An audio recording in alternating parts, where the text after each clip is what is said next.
WATD presents John Paul, the Car Doctor. All things automotive. Have questions? Call 781-837-4900. Now, here's John Paul, the Car Doctor. Well, good Sunday morning on this Labor Day weekend. My name is John Paul, the Car Doctor, here to help you with your car problems. And I was listening to WATD earlier, and our buddy Paul Sullivan from Sullivan Tire was on talking about his business and how they started, how his father started the business way back in 1955 out of a little, I don't even think it was a two-car garage. It might have been a one-car garage up in Rockland, and how their business has grown to over 100 tire stores, which when you think about tires, tires are the only part of your car that hopefully ever touches the ground. There may be some other parts, but they're not designed to touch the ground. But tires are certainly one of the most important things that you need to take care of on your car. And although they last a lot longer, they still require some maintenance. And with us is Woody Rogers of TireRack, Vice President of Marketing with TireRack. Woody, good morning, and thanks for joining us on the Car Doctor program. John, good morning, and thank you so much for having me. And, one of the things about tires, and we kind of think tires are they all the same. They're round, they're black, they hopefully last a long time. But there is differences in tires, and we're seeing that especially today with electric vehicles where the tires don't seem to be lasting as long. Are there special tires for electric cars?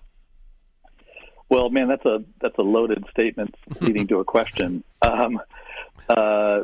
There are special tires being made for electric vehicles, but a variety of things will work on an electric vehicle, just like any other passenger car, as long as it's the right size, carries the right load, has the right speed rating. But electric vehicles add a new dimension to what the tire needs to deliver to the driver experience. And so we can go down that path. We can talk about whatever you'd like around electric vehicle tires. And one of the things that I mentioned, it seems like electric vehicles don't have maybe some of the long life that, when one of my very first jobs, I worked in a tire store, and I remember that it was Uniroyal tires, and they sort of had a 20, 30, 40,000 mile rating tires. The 40,000 was the top of the line, and it seems like tires today easily last 40,000 or more. But it seems as if some of these electric vehicle tires, you talk to Tesla owners, and they're getting 25 or 30,000 miles out of the tire. Is part of that just to do with the weight of the vehicle? The vehicles are so heavy, and the tires are designed to maybe have lower rolling resistance, which maybe shortens the life a little bit?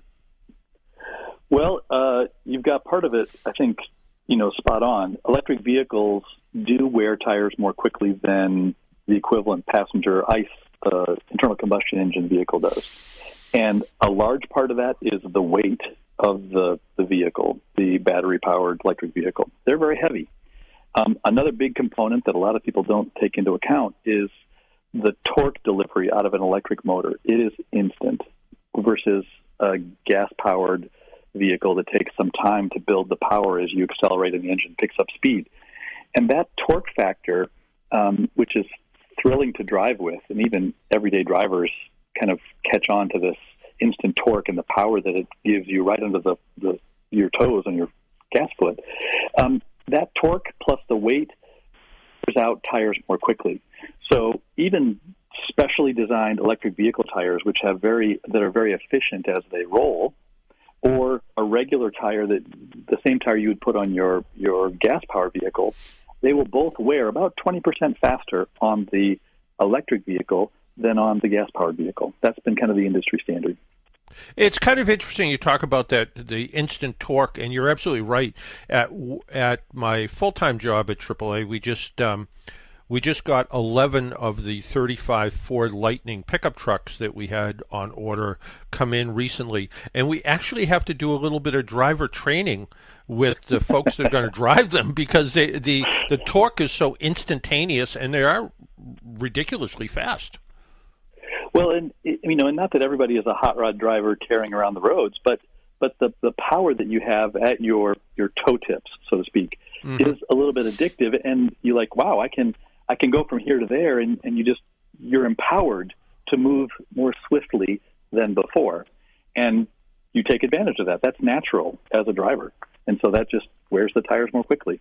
Yeah, it absolutely does. And the other part of tires that I find sort of interesting, and for years and years, I'm living in New England for years and years. We always talked about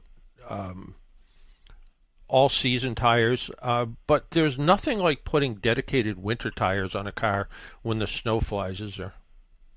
Oh, you're talking my language now. Absolutely, there's nothing like a winter tire for winter weather. The winter season really is maybe the better way to put it, because today's tires are winter season tires, not just snow tires. They've improved so much from the old days 30, 40 years ago, where it was just an aggressive tread pattern that looked like a farm implement tire more than a passenger car tire to chew its way through the snow and the slush.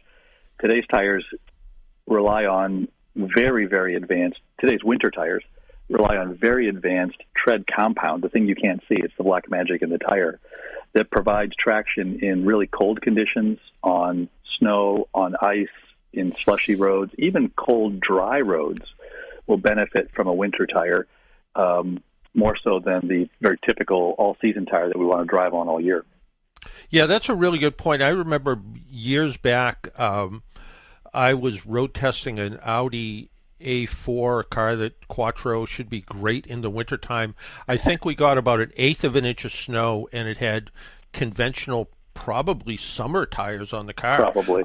I drove the car, I think, less than a half a mile, turned it around, drove it back home, and took my own car because it was just terrible in the snow. Later, I drove that car, probably 2 or 3 months later, with winter tires on it. It was amazing how good it was. Yeah, exactly. And I mean, people that drive on winter tires, dedicated winter tires, will drive to a destination and get out of the vehicle and fall down with their shoes because they don't realize how slippery the road is. And the converse of that is true, which is what you found with the A4. The wrong tire on the vehicle, just won't have the traction when you need it the most. And winter conditions, snowy, icy, slushy, they have a challenge to the tires that no other condition really does. And the wrong tire for the job is horrible, and the right tire is just amazing. And you sort of compared it to shoes, and I think to a certain extent tires are like shoes. You wouldn't wear, golf spikes when you were playing basketball, and you wouldn't wear leather shoes if you were trying to walk across an ice rink. And it's kind of the same thing with tires, right? Exactly right. I mean, your shoes are what contact ground is. You have to go do what you do, and just walking about isn't stressing your shoes or their traction very much. But if you try to push against a heavy object, like when you're shoveling snow, you have to lean into it, or you're trying to move swiftly, which is what your vehicle is doing as you go down the road. And you have to stop and turn or deal with a situation that is unexpected. That's when you really need the traction. And just like making that fast left-right cut on the basketball court, where you need the traction of your basketball shoes, and that leather shoe wouldn't work so well, your vehicle is doing the same thing. If you have to dodge around that other car that slides into the intersection, you have to change lanes suddenly, or panic stop in kind of poor visibility and traction conditions. You need that reserve grip that a proper dedicated winter tire will deliver in those wintertime conditions. Yeah, it really is. And one of the things I love about your website is the ability to look at different kinds of tires for your car, different ratings, how you guys rate them, how your consumers rate those tires. It really does. Tires are expensive. It's a major commitment to buy a set of 4 tires for your car. But it's nice to know you can kind of see how they rate and what people think of them, and especially if you can find a review of the exact same kind of vehicle you have with the kind of tires you're interested in. Well, yeah, John, I don't want to make this a commercial for TireRack.com where I work, but, because we try to democratize all the tire information that we have. We feel the more informed a driver is, the better a choice they can make, whether it's from us, whether it's from any other local tire dealer, but we hope they'll buy from us. But you're right. The old days have changed. It's no longer, do you want the good, the better, or the best tire, the 20, the 30, or the 40,000-mile tire. Tires do so much more today than they used to. They're so much more capable at many more things than just how long do they last. What kind of traction do they have? How smooth and quiet are they? How efficient are they? Are they tuned for an electric vehicle specifically to be very efficient as they roll along to maximize your battery life? And that's the kind of information that we've aggregated together on our site. You can look at our testing data. We have our own test track right in our front yard where we're evaluating the performance of tires, A versus B. We have those consumer reviews and ratings. So don't just take TireRack's word for it. Hear what other consumers who have driven on the tire think. And as you drill into the descriptive reviews of the product, as you said a moment ago, you can filter down by your specific vehicle so that does a Toyota Camry customer who's driving the same kind of Camry that I have, what's their experience like? It's not the experience of someone driving a big lifted pickup truck, for example. You can find people just like you and hear what they think. Yeah, I think that's really important when you think of all of that. And I was answering a question this morning for a reader, and they bought two tires from, maybe it was you, I'm not sure. They just said they got them delivered, and they brought them to their local repair shop, and they said, well, I want to put them on the front of my car. And the mechanic at the shop said, I'm sorry, I've been taught you put new tires on the rear of your car, not on the front of your car. And he said, well, yeah, but they're new tires. I want to put them on the front. And he said, look, if you want to put them on the front, you got to go someplace else because I've been taught the new tires go on the back. So there is a little bit of change in what people think and where, for instance, if you're only buying two, where they should go, right?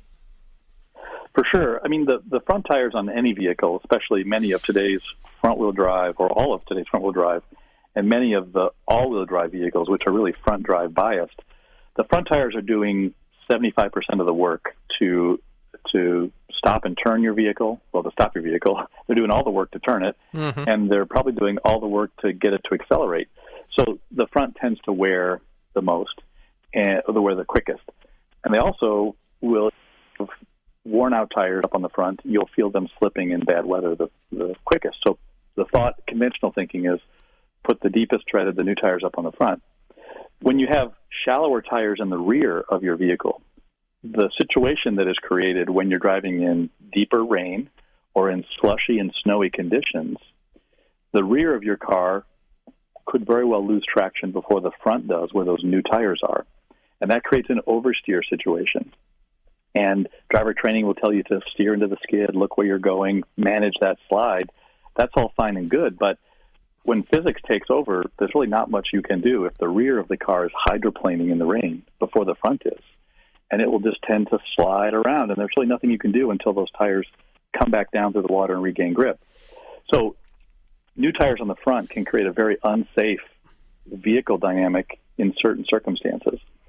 And so that's why the technician would say, you got to put them on the rear. And I personally believe the same thing. I've driven through many demonstrations where that's the case, where we tried deeper on the front, shallow in the rear in the rain. And it's a diabolical combination once you cross that threshold. And the best driver in the world, Mario Andretti, isn't going to catch the car. And the average civilian isn't going to be able to save it either. And that means a crash. And crashes are bad. Absolutely, and you said your driver ed training, if you remembered, it was steer in the direction of the skid and look where you want the car to go, and all that sounds good until your car's sliding sideways, and then all that stuff that you tried to remember about don't step on the brake and all that all kind of goes out the window when you get scared and nervous and you're frozen to the wheel and your car's just turning sideways. So you're right. Put the right tires where they belong. You mentioned all-wheel drive vehicles, and some all-wheel drive vehicles require replacing all four tires depending on the amount of wear. And even though you may have only damaged one tire, your car has maybe 25,000 miles on it, you hit a curb, you blew out a tire, and you have all-wheel drive. In some cases, you have to replace all four tires, right?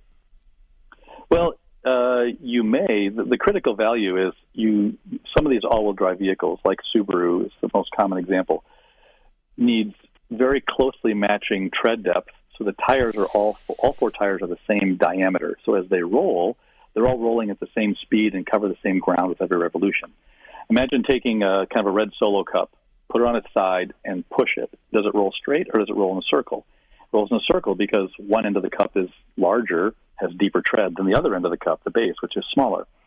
And if you were forcing it to all roll at the same speed and go the same distance, that puts a lot of strain on the all-wheel drive system of the vehicle. So that's why manufacturers like Subaru say all the tires must have very similar tread depth. And if you've got a half-worn set of tires and one of them gets damaged and ruined by a road hazard, for example, a puncture, a nail you can't repair, well, then you can't mix one brand new with three half-worn because of this difference in diameter. So could require replacing all four so you don't damage the very expensive all-wheel drive system on your car. The alternative is to shave down the tread depth of the one new tire that you buy. TireRack offers that service. You can call in and speak to one of our phone agents and get that organized, where if you measure the tread depth of your remaining three and we shave down the one brand new tire to match the other three, now you won't damage the all-wheel drive system. Sure, you're taking off some tread depth of that one brand new tire, but that's a small, kind of investment versus having to replace your all-wheel drive system. Yeah, it absolutely is, and I think that's something I remember years and years ago seeing that machine that kind of grinds off the tread, and and I had no idea what it was meant for, and I didn't even know why it existed at the time. And then I heard about this, and I said, that's actually a pretty good idea. That's a way that all of a sudden now I don't have to spend whatever, $1,200 on a set of four tires, where I can just buy one, have it all match, and it becomes an economical way to get my car to perform the way it's supposed to, and it makes a lot of sense. Today's tires also, one of the things I noticed was I was looking at a tire, and it might have been off an electric vehicle, it might have been off a Volvo, I don't remember what, but when the tire came off the rim, it had this heavy rubber foamy stuff inside the tire, and which is designed to help eliminate some road noise, but also for some people can make repairs a little bit difficult if they've never seen it before. So tire repair is really important, and it's important to do it the right way, right? Absolutely. So if you do get a puncture, it has to be in a part of the tire that you can repair. If it's very close to the shoulder, the outboard side of the tire tread area, it's really in a very high flex area that can't be repaired. But if it's in the main part of the tread and it's a small enough puncture, usually quarter inch or smaller, it can be repaired as long as the tire hasn't been driven on with excessively low air pressure.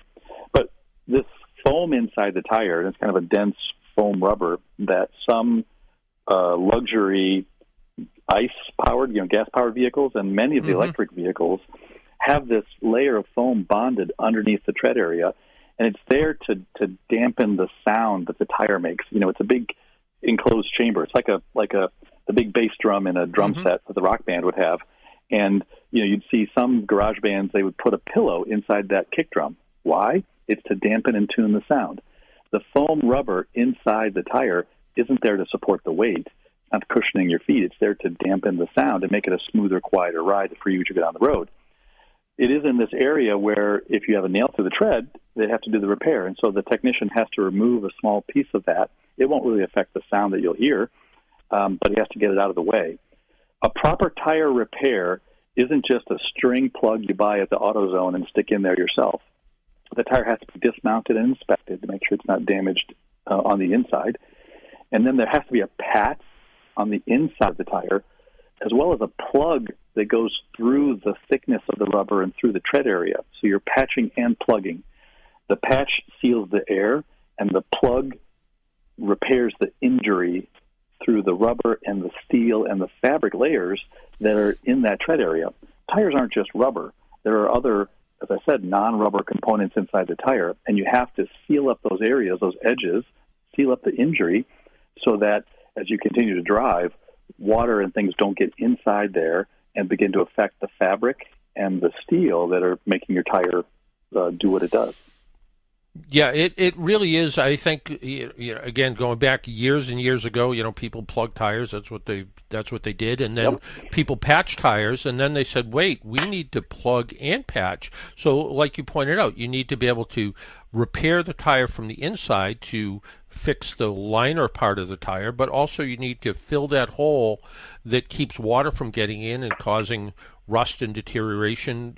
Could it cause rust of a steel belt? Maybe over time it certainly could. So the idea of repairing a tire properly, and most importantly, as you pointed out, if that tire was damaged by driving it with low air pressure, you want to take that tire apart. You want to look at it and make sure that it's sound. You don't want to repair a tire and then have it fail because you didn't look at it because it had some internal damage that you didn't see just plugging it from the outside. You are 100% correct. I mean, tires don't heal the way we do. They can't self-regenerate. So all you can do is minimize the potential for future damage. And a lot of that injury or the damage to the tire from driven on low on air before you realized or believed that it was really punctured and flat, you can't see it from the outside. So only a trained technician can notice that looking at it once it's dismounted from the wheel. And you owe that to yourself and the safety of you and your family riding in the car to make sure that whenever there's a puncture that's being repaired, you're doing the due diligence and have a trained professional dismount and look at that tire. Make sure it's safe for you to keep driving on. It's really, really important. Yeah, it really is. And before we let you go, TireRack.com is a website. But, an important part of what's on TireRack is all of the technical articles you can read and learn about things. Learn about the newest tires. Learn about all-weather and premium tires. Learn about these tires like the Michelin, what do they call it? The Cross something. That's kind of an all-weather Cross Climate 2, an all-weather tire that really does do a good job in the winter, right?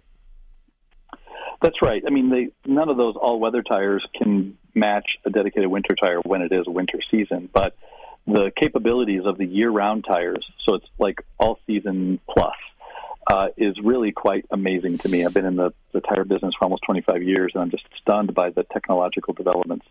This Michelin Cross Climate 2 you mentioned, plus a handful of others now, that are all-season tires that carry the three-peak mountain snowflake symbol. It's an industry-standard reference for wintertime traction, and the newest crop of premium tires, premium all-season tires, carry this mark, and they're capable of just amazing levels of traction in the wintertime, plus smooth and quiet, long-lasting, good wet and dry traction for the rest of the year.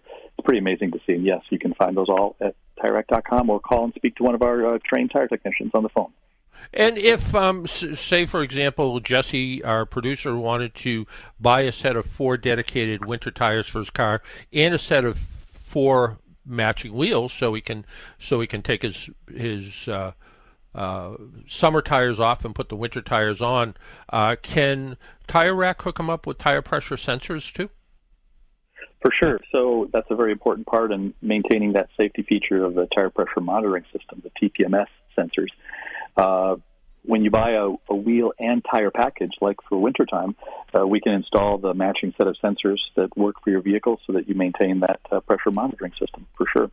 Yeah, absolutely. So we can find all this information and more at pretty simple, TireRack.com, right? That's right. We like to keep it simple, and that's where you'll find it. All right. Hey, Woody, I want to thank you for taking some time out of your Labor Day weekend and joining us on the Car Doctor program.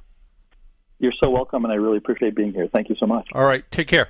That was Woody Rogers, Vice President of Marketing for TireRack. We need to take a break and pay some bills. My name's John Paul. This is a Car Doctor program. You're listening on 95.9 WATD. We'll be right back. AAA is with you at every moment in your life. They have 24-hour 7 roadside assistance, which covers you in any car you're driving or riding in, even a rental or your friend's wheels. They have great member rates on home and auto insurance, savings on travel, hotels, and rental cars, and discounts on hundreds of your favorite brands. You're covered on and off the road. Learn more at aaa.com/join.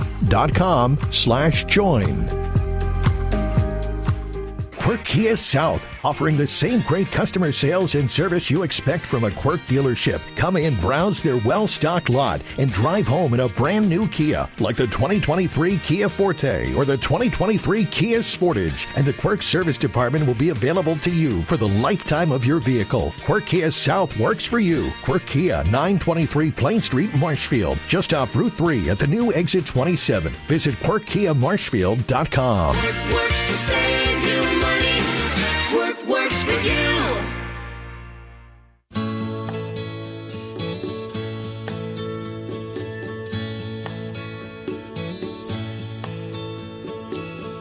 Heading up to San Francisco for the Labor Day weekend show.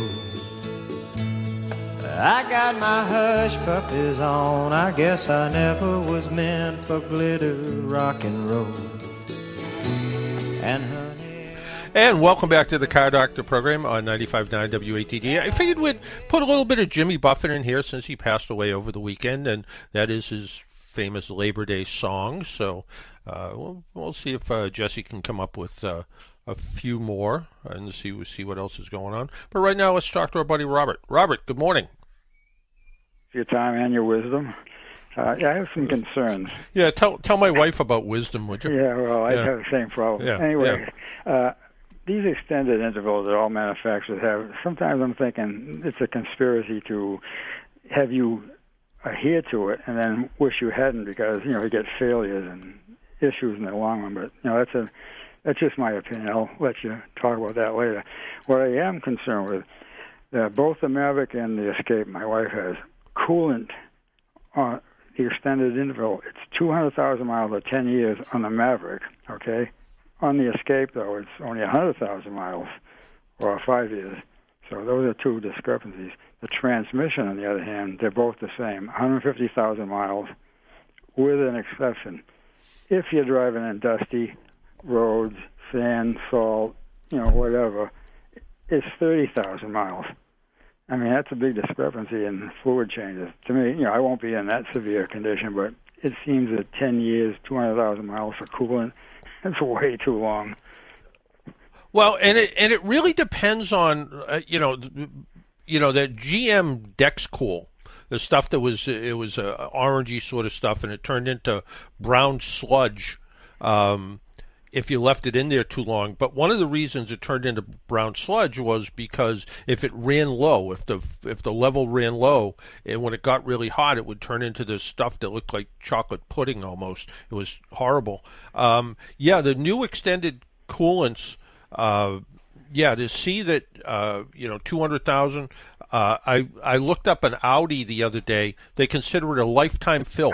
Never change a coolant in an Audi. It could be there forever. Yeah, now, is that is that true? How can it be there forever if the radiator hoses only last 7 or 8 years or whatever the case is? So, I remember looking at it was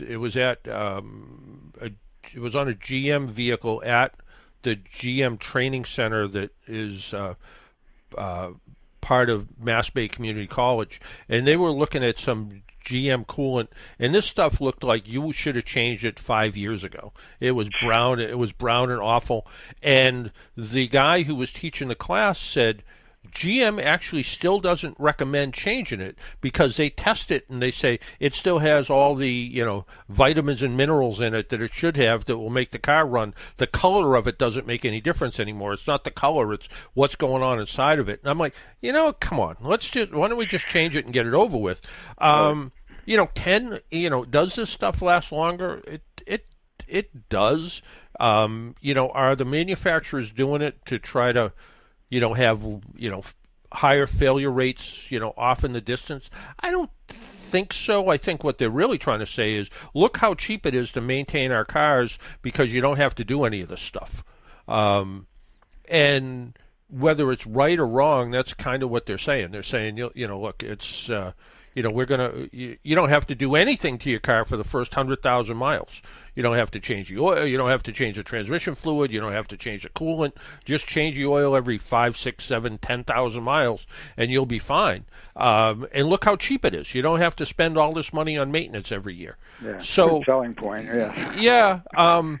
If you've ever, I'll pass. if you've ever gone on YouTube and you've watched that guy Scotty Kilmer. Yep, who yells and screams and flaps his arms around. Yeah. He's one of those guys that'll tell you that the manufacturers are crazy. Don't believe what Toyota says about lifetime transmission fluid. Change it every 30,000 miles and the transmission will last forever. maybe that very well could be the case. On the other hand, I have seen, some of those transmissions last, 500,000 miles, and no one's ever done anything to them. I think one of the big problems that we sometimes run into with a lot of these things is not putting the right fluids back in. You don't use the dedicated GM fluid, or you don't use the dedicated Toyota fluid. You don't use though I was at an auto parts store, I don't know, a week or two ago, I think, and I think I counted 9 different kinds of antifreeze. It's Unbelievable. And it's like, when I first started, repairing cars, it was green stuff. It was Prestone or Xerox or whatever it was, and then the Asian cars used some kind of red stuff that was really the green stuff with a red color to it. It was the same ethylene glycol. It was nothing different about it. And then all of a sudden they came out with these organic antifreezes and hybrid organic antifreezes, and the Chrysler Gold and the Chrysler orange or whatever the different colors are. But in some cases, it's really important to use the right one. So I think sometimes what happens is, maybe not changing is good, because if they don't put the right stuff in, you can cause problems. I know, like with Hondas, for instance, if you don't use the Honda transmission fluid, the things shift funny afterwards. Yeah. And the Honda transmission fluid smells funny. It smells weird. It looks different. There's something different about it. I don't know what it is, but there's something different about it. And the same thing with like Volkswagen power steering fluid. It's really expensive power steering fluid. So there's something different about it. And so it's important to use the right fluids. And maybe that's part of the reason is don't go messing around with stuff and put the wrong thing in, because then it's going to break, and when it does, you're going to blame us. So I don't know. Yeah, maybe. I know I'm going to wait maybe 5 years and 50,000. That's what I did on the Ram, and that's what I'll do on these 2 vehicles. Yeah. There's one other thing, too, the PTU, power takeoff units for, front drive, and the rear axle. No maintenance required for life, sealed for life, unless it leaks or you submerge in water, which that's common sense.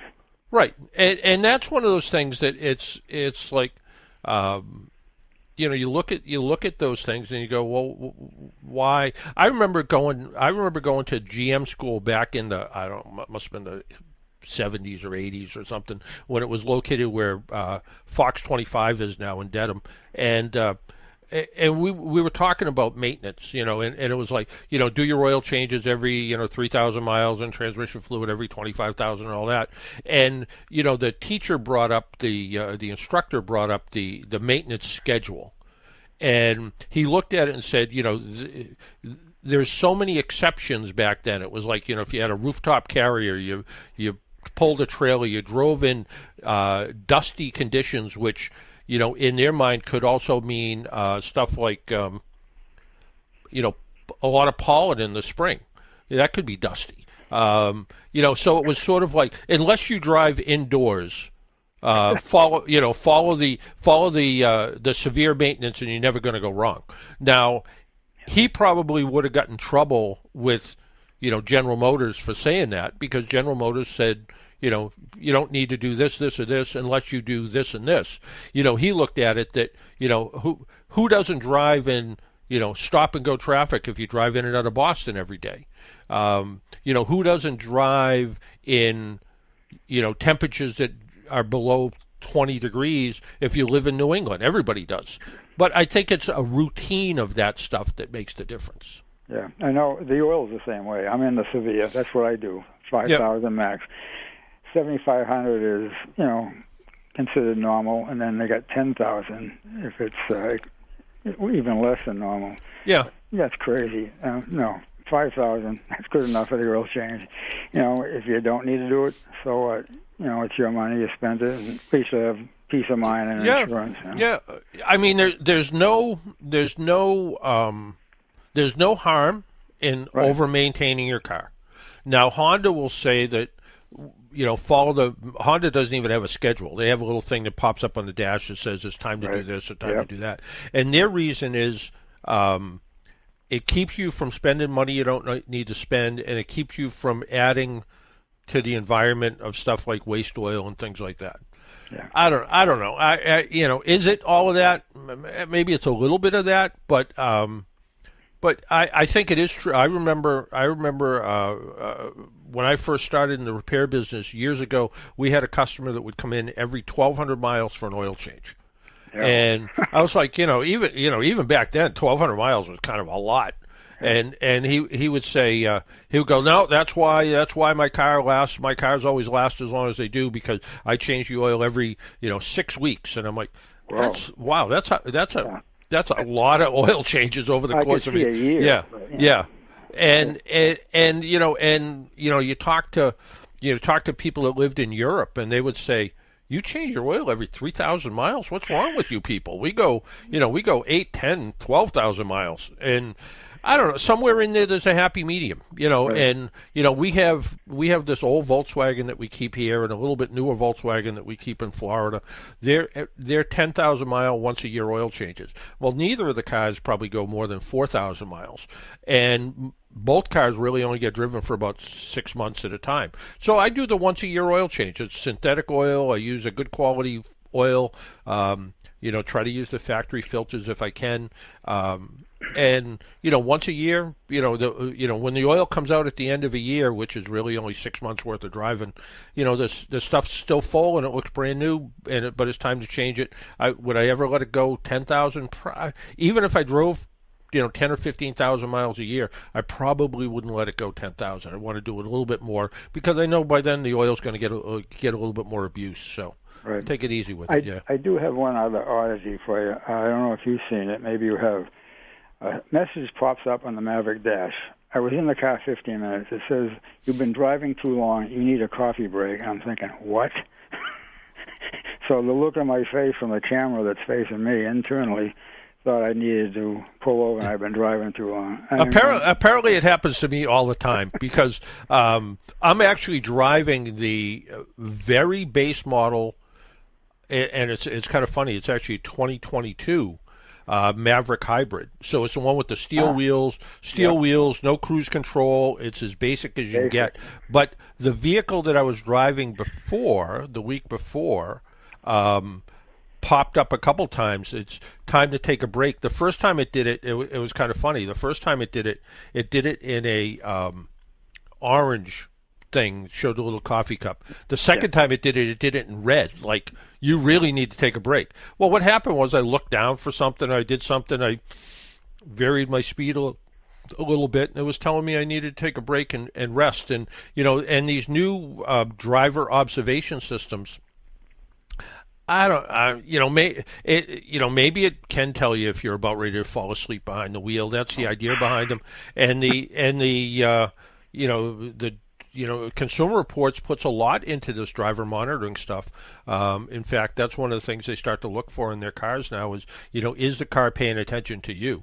It definitely is. Yeah, I don't know if I want my car paying that much attention to me. Yeah, I mean, I might have my eyes looking down, my eyelashes might look like they're closed when they weren't. I just got a kick out of it. I can see if I've been driving for 10 hours or 15 minutes, and I'm thinking, I've never had a car that had all this technology. Even my wife doesn't, but this is crazy. How many people are looking?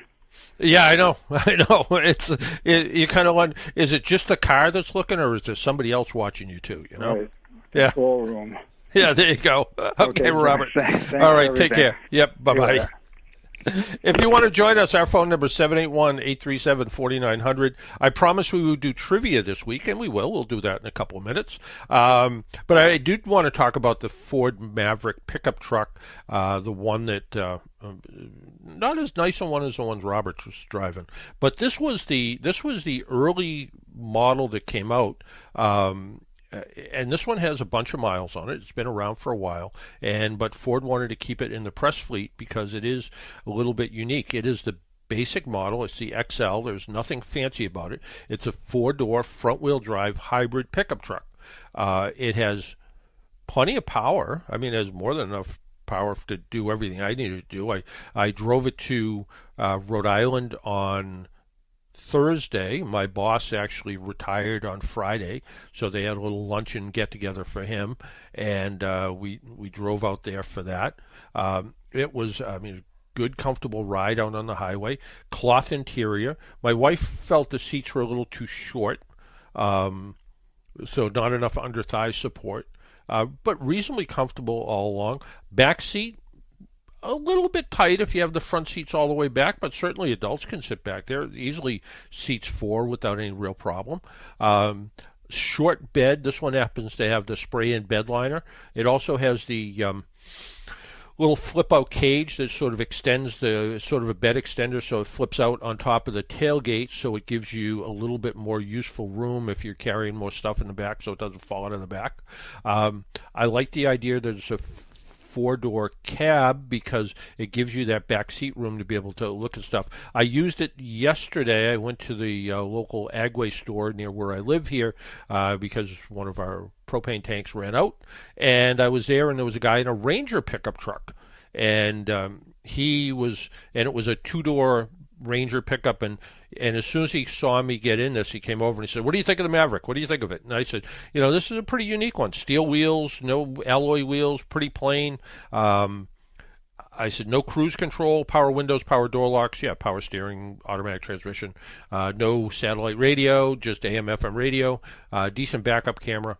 But he's like, I really wish they had it in a 2-door. And that's the one thing that nobody really wants is a 2-door cab. They want the 4-door so they can put stuff in the back, and makes it easy if you have, for instance, if you're using it, go get groceries, you can put your groceries in the back seat where they're going to stay out of the weather, for instance, or luggage or whatever the case is. But he said, what do you think? He said, my little Ranger's still holding on pretty good, but he says I like the idea, and the original Ranger is about the same size as this Maverick.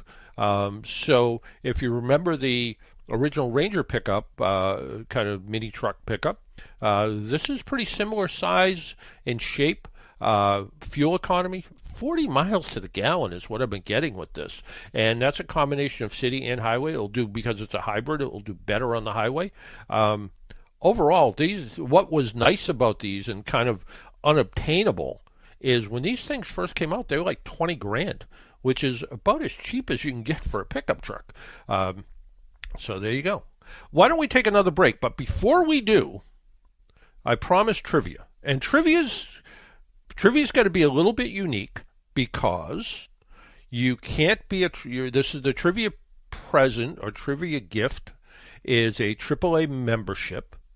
So it's regular AAA, basic AAA membership, but you can't be a AAA member. This has to be a new member. So, can you win it and give it to someone else who's not a AAA member? Yeah, you can do that, but you can't use it to renew your membership if you already have a membership, things like that. You can't use it that way. It has to be a new member, and you have to live within AAA Northeast territory. So you have to. So if you're listening somewhere in, I don't know, Tallahassee, Florida, I answered an email for somebody in Tallahassee this morning. That's a different AAA. So AAA Northeast, which is most of New York, half of Connecticut, Rhode Island, Massachusetts, little tiny bit of New Hampshire. So if you're AAA, so if you're within my AAA area, and you want to become a AAA member, all you have to do is tell me from the movie Get Shorty, which I don't know how long, 1995, what was the vehicle that was referred to as the Cadillac of minivans? John Travolta called this thing the Cadillac of minivans in the 1995 movie Get Shorty. So what was the Cadillac of minivans? Right now we're going to take a break. If you want to call in, talk to Jesse, see if you have the answer to what was the Cadillac of minivans. Give us a call at 781-837-4900, and you can win a AAA membership. We'll be right back. School, the oldest continuing adult education center, is currently registering students for its fall term, set to begin on September 12th. Labor management professionals, facilitators, and attorneys make up the Guild School's faculty. Interested students should contact the Labor Guild at 781-340-7887 or the Guild's website, laborguild.com. That's laborguild.com. AAA is with you at every moment in your life. They have 24-hour 7 roadside assistance, which covers you in any car you're driving or riding in, even a rental or your friend's wheels. They have great member rates on home and auto insurance, savings on travel, hotels, and rental cars, and discounts on hundreds of your favorite brands. You're covered on and off the road. Learn more at aaa.com/join.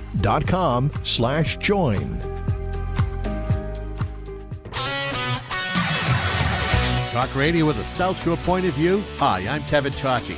Join me tomorrow for Monday Night Talk, where the South Shore comes to talk. Tomorrow night after the 6 o'clock news here on 95.9 WATD.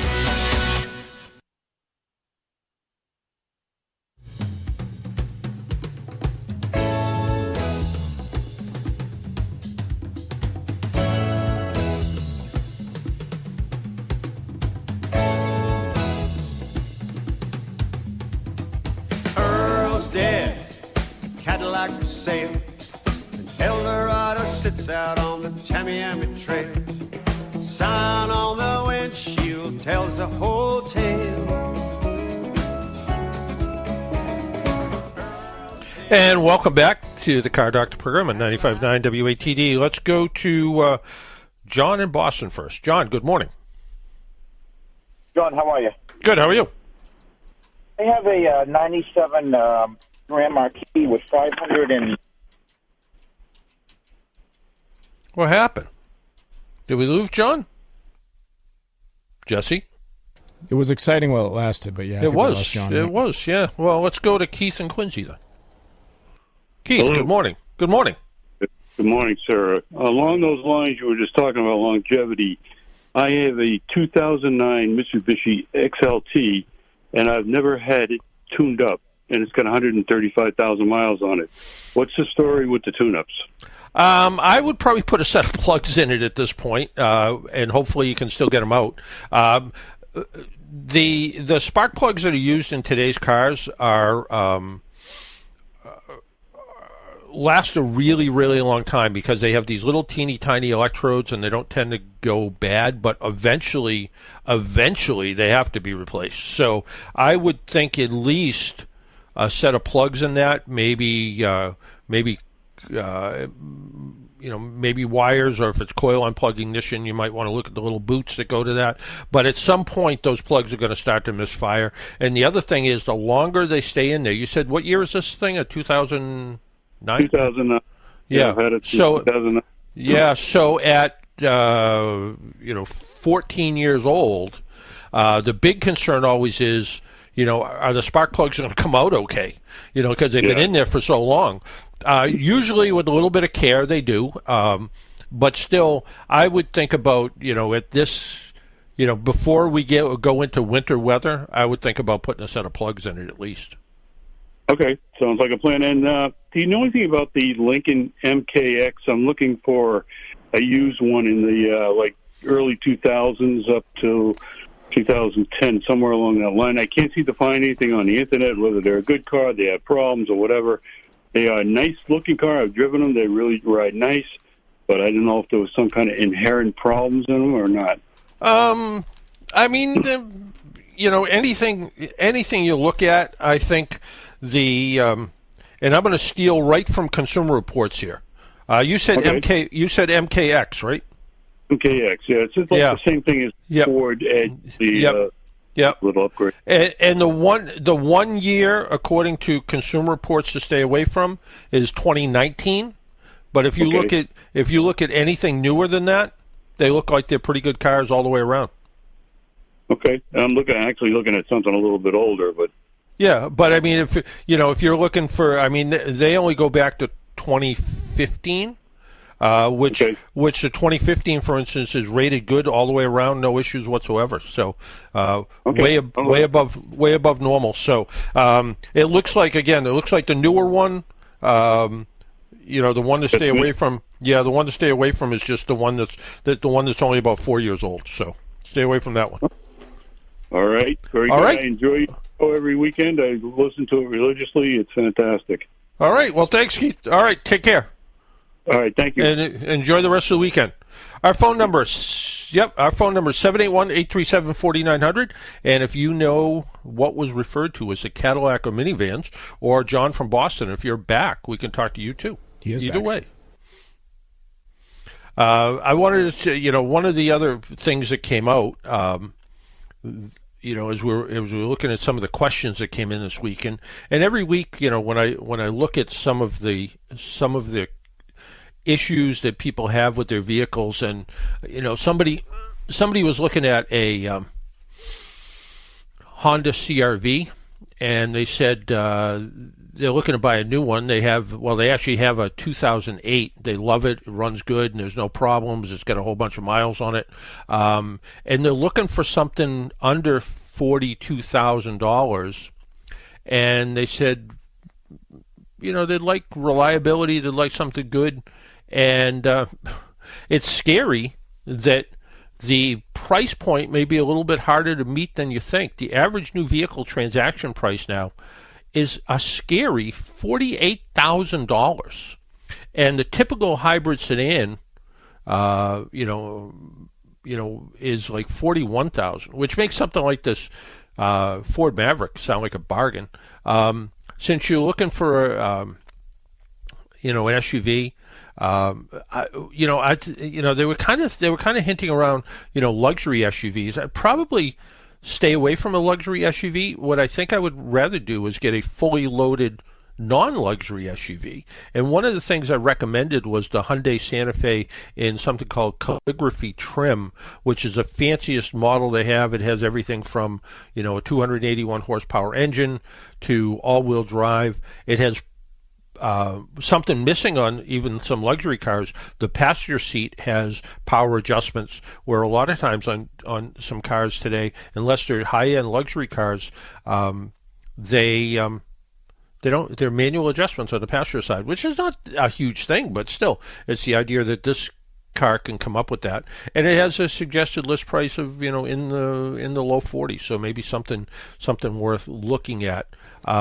We do have John from Boston back online. Oh, well, let's go back to John from Boston then. John, good morning. Good morning, John. Sorry about that mishap. That's all right.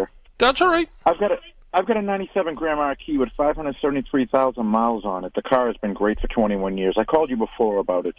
Now, over the past couple of days, I've got a heavy emission smell coming into the cabin. Could that be something on that EVAP system with that amount of mileage? I mean, you'll see, everything's original. Never changed any check valves on it. The Vanister caper, nothing. Now, does it smell like gas or oil? It smells like, no, it's not oil. It's fumey. It's like, when you have a car and you start and the emissions are very rich. Yeah. You know what I'm saying? Yeah. Like that. And I could smell it inside the cabin. I had to put the windows down the other night. I'm not even driving right now. So I've been looking online. They're saying look for vacuum leak or vapor leaks along your lines. Could be the canister, you know what I mean? Yeah. So what would you aim for that, John, to try to... Yeah. What does it sound like? It could be something on that system? It could very well be part of the charcoal canister, or the there's a solenoid in there. It could be part of that. Usually, yeah. Sometimes what happens is if you look at the vapor line that comes off of that canister and the vacuum line that goes back to that, pull the line off and tap it on your hand and see if any liquid gas comes out of it. If liquid gas comes out of it, you know that the purge valve has gone bad. I'm surprised, even with the age of this car. What year did you say it was? 1997. Yep. 97. I'm surprised it hasn't clicked on a check engine light yet. I've got no check engine light. Yeah. That's the point. Yeah. And that and that was the other thing that's why I thought maybe an oil leak, because if you're getting a little bit of oil leaking down on the manifold, that's going to give you that kind of burnt oil sort of smell. I know that burnt oil smell. Yep. Okay, good. Not that. It's like it's like a car running rich. That smell, when you smelled them before many times yourself. It's running rich for whatever reason. It's that smell. You know what I mean? Yeah. And is that I can't describe it as gas or oil. It's a very nauseous smell. You know what I mean?